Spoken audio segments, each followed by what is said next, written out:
90% des traders perdent de l'argent. Et non, ce n'est pas parce qu'ils sont stupides, c'est parce qu'ils essayent de gagner sur un marché qu'ils ne comprennent même pas encore. Quand la plupart des gens commencent le trading, ils pensent que le problème est simple. Je dois trouver la stratégie parfaite. Mais la vérité, c'est que même une bonne stratégie peut perdre de l'argent si elle est mal exécutée. Le vrai problème des débutants est ailleurs. Première erreur, le levier excessif. Les débutants veulent aller trop vite. Ils utilisent x20, x50, x100, sans même savoir lire correctement un marché. Résultat, la moindre variation détruit leur compte. Deuxième erreur, l'absence de gestion de risque. Pas de stop loss, des positions prises au hasard, des tailles de trade incohérentes. Un seul mauvais trade et tout le capital disparaît. La troisième erreur, ça va être l'overtrading. Les débutants pensent que plus ils tradent, plus ils ont de chances de gagner. Alors qu'en réalité, les meilleurs traders attendent, ils sont très sélectifs. Ils attendent vraiment leur zone.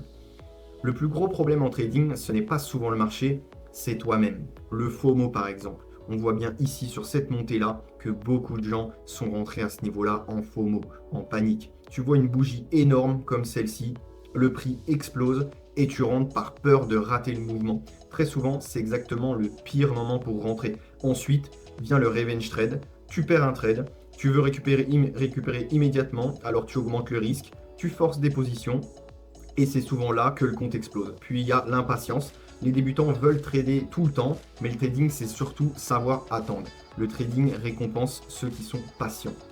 Le trading n'est pas un jeu de certitude, c'est un jeu de probabilité.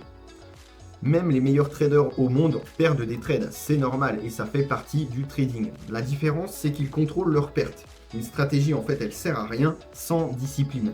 Le mental et la gestion du risque sont souvent plus importants que la stratégie elle-même au final. C'est pour ça que c'est quelque chose à ne pas négliger. La gestion de risque, c'est le plus important. Donc ce qu'il faut travailler, si tu veux progresser, il va falloir que tu travailles d'abord ceci, risquer seulement 1 à 2% maximum de ton capital par trade. Ensuite, il va falloir que tu tiennes un journal de trading pour comprendre tes erreurs. C'est quelque chose qui est très important, ça c'est pareil, c'est vachement sous-estimé le journal de trading. Et enfin, la troisième chose, la plus importante, c'est être patient et attendre uniquement les setups de qualité ou attendre uniquement tes zones. Donc le but, ce n'est pas de trader beaucoup, le but, c'est de survivre assez longtemps pour devenir bon.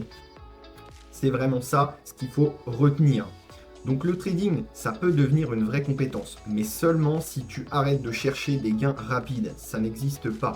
Donc si cette vidéo t'a aidé, abonne-toi et rejoins aussi notre canal privé Telegram pour plus d'analyses et de contenu trading. On se dit à bientôt sur Crypto Squad.